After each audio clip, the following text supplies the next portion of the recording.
కొన్ని సమయాల్లో చిన్నపాటి ఇన్వెస్టిగేషన్ జర్నలిజం చేయడం నాకు సరదా. ఎందుకంటే నిగ్గు తేలాలంటే అలాంటివి చేస్తున్నప్పుడు సమాజంలో ఎక్కడెక్కడ లోపాలు ఉన్నాయి అనే సంగతి తెలుస్తుంది. మరి ఈ రోజున నేను ఒక చిన్న సంఘటన మీకు తెలియజేస్తున్నాను. సాధారణంగా సబ్ రిజిస్టర్ ఆఫీస్ అంటే అక్కడ లంచగొండితనానికి కేర్ ఆఫ్ అడ్రస్. కొంతమంది చెప్పే వారు నిజమో అబద్ధం తెలియదు, కానీ ఈ ప్రతి ఒక్క సబ్ రిజిస్టర్ ఆఫీస్కి ఒక టార్గెట్ పెడతారట మంత్రులు కానీ లేదా పై అధికారులు కానీ. నువ్వు ప్రతి నెల నాకు ఇంత పంపించాలి, నువ్వు ఎంత చేసుకుంటే నాకు అనవసరం అని. అది నిజమో కాదో నాకు తెలియదు, నేను దాని గురించి ఇన్వెస్టిగేషన్ చేయలేదు. కానీ నేను చేసిన ఇన్వెస్టిగేషన్ అంటే ఒక వ్యక్తి ఎంతో కష్టపడే జీవితంలో ఒక యంగ్స్టర్ ఒక 70 లక్షల రూపాయలు పెట్టి ఒక ఫ్లాట్ కొన్నాడు అనుకోండి. ఫ్లాట్ కొన్న తర్వాత రిజిస్ట్రేషన్ అవుతుంది. రిజిస్ట్రేషన్ కొన్నప్పుడు అప్పుడు కనీసం 30-40 వేలు లంచం ఇస్తే కానీ రిజిస్ట్రేషన్ అవ్వదు. ఓకే, ఆ సంతోషంలోనో దేంట్లోనో 30-40 వేల రూపాయలు ఆ రిజిస్ట్రార్కి ఆ మధ్యలో బ్రోకర్కి ఇచ్చి అవన్నీ చేసుకుని బయటపడతాడు అనుకోండి.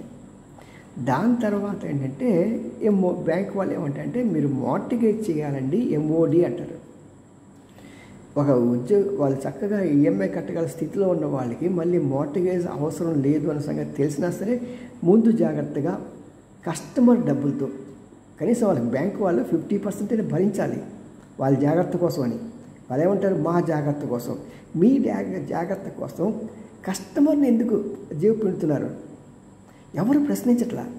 ప్రశ్నించే వాళ్ళు లేకపోవడం మూలంగా ఒక పక్క బ్యాంక్ వాడు మోసం మనల్ని కస్టమర్ చేత డబ్బులు కట్టిస్తూ, రెండో పక్క ఆ రాష్ట్ర ప్రభుత్వం గుంజుకుంటున్న ట్యాక్స్ రూపంలో. సపోజ్ 70 లక్షల రూపాయలు పెట్టి ఒక ఫ్లాట్ కొన్నాడనుకోండి ఒక యువకుడు, దానికి 0.5% ట్యాక్స్ అంట.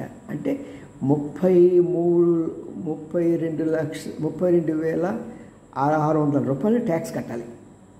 ఇవన్నీ నేను రీసెర్చ్ చేసింది. ఆ తర్వాత ఫ్రాంక్లిన్ మిషన్ దగ్గరికి వెళ్తే వాడు 500 రూపాయలు తినేస్తాడు. ఓకే, ఆ కట్టిన దానికి మొత్తం వెరిసి 33,000 రూపాయలు ఒక టైంకి అవుతుంది. ఆ తర్వాత ఏం చేయాలి అని వస్తే దానికి మామూలుగా డాక్యుమెంట్ ప్రిపేర్ చేసేవాడి దగ్గరికి వెళ్ళామనుకోండి, వాడు అంటాడు కదా, సార్ నేను డాక్యుమెంట్ ప్రిపేర్ చేయటమే లేకుంటే అన్ని పనులు మీరు చేసి పెట్టాలా? అన్ని పనులు అంటే ఏంటయ్యా బాబు అంటే, ఏం లేదని డాక్యుమెంట్ ప్రిపేర్ చేయడానికి 3,000 తీసుకుంటాను.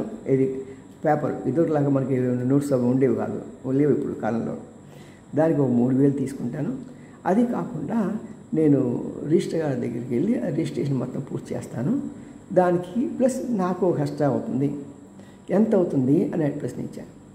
ఇప్పుడు మీ ఈ యొక్క ఫ్లాట్ వాల్యూ 70 లక్షలు కాబట్టి మేము ఇక్కడ ఫిక్స్ చేసిందంటే ప్రతి ఒక్క ₹1,00,000కి 1,000 రూపాయలు సబ్ రిజిస్ట్రార్ గారికి ఇవ్వాలి. అంటే మీరు 70 లక్షలు ఇల్లు బ్యాంక్ లోన్ తీసుకున్నారు కాబట్టి 7,000 రూపాయలు ఇదిగా సార్కి ఇవ్వాలి. అది సార్కే పరిమితం. ప్లస్ సర్వీస్ ఛార్జీగా మాకు 2,000, మాకు 3,000, 7, 3, 10. ఇది కాకుండా మళ్ళీ అంతకుముందు చెప్పాం కదా, ఈ డాక్యుమెంట్ రాసినందుకు 3,000, 13,000 రూపాయలు. 13,000 రూపాయలు, 33,000 రూపాయలు, ఎంతండి? 46,000 రూపాయలు బ్యాంక్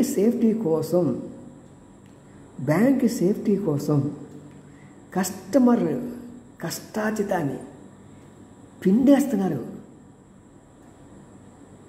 అమ్మ నిర్మలా సీతారామన్ గారు అకౌంట్ అసలు చూడండి, ఇలాంటి తప్పుడు విధానాలు మంచిది కాదు. పాపం మీరు ఎలాగా ఫ్రీగా ఇవ్వలేరు ఈ మిడిల్ క్లాస్ ప్రజానీకానికి. పాపం పూర్వ వాళ్ళకైతే మీరు హాయిగా ఫ్రీగా ఇస్తారు. ట్యాక్స్ కట్టే ఈ పిచ్చి వెధవలకి మీరు ఏది ఇవ్వకపోయినా కనీసం ఇలాంటి పీకేయండి అమ్మ తల్లి. నిజంగా చెత్త వెధవలు ఎవరంటే మిడిల్ క్లాస్ వాళ్ళు. అంటే కోపం వచ్చింది అనుకోకండి, ఏ బెనిఫిట్ రాదు, కానీ అన్ని బాధలు ఈ మిడిల్ క్లాస్ వాళ్ళ మీద. హాయిగా లేబర్ చూడండి, వాళ్ళకి కావాల్సిన ఎన్ని పథకాలు ఏవి మిడిల్ క్లాస్ రాదు. వాడి కర్మకాలి జీవితం అంతా కూడా ముక్కు మూసుకుని 15 ఏళ్ళు 20 ఏళ్ళు ఒక కప్పు టీ తాగుదామన్నా, ఒక పక్కన పిలిగ్రిమేజ్ వెళ్దామన్నా ఏమేసి ఈఎంఐ. ఇప్పుడు 70 లక్షలు తీసుకున్న వాడికి కనీసం నెలకి 60,000 70,000 ఈఎంఐ పడుతుంది. ఆడేం తింటాడండి? సినిమా చూడగలడా? ఫ్యామిలీ బయటకు వెళ్ళగలడా? ఇంత కోల్పోతే అట్లాంటి వాడి మీద మీరు ఇట్టాగా ఇంత దోపిడియా?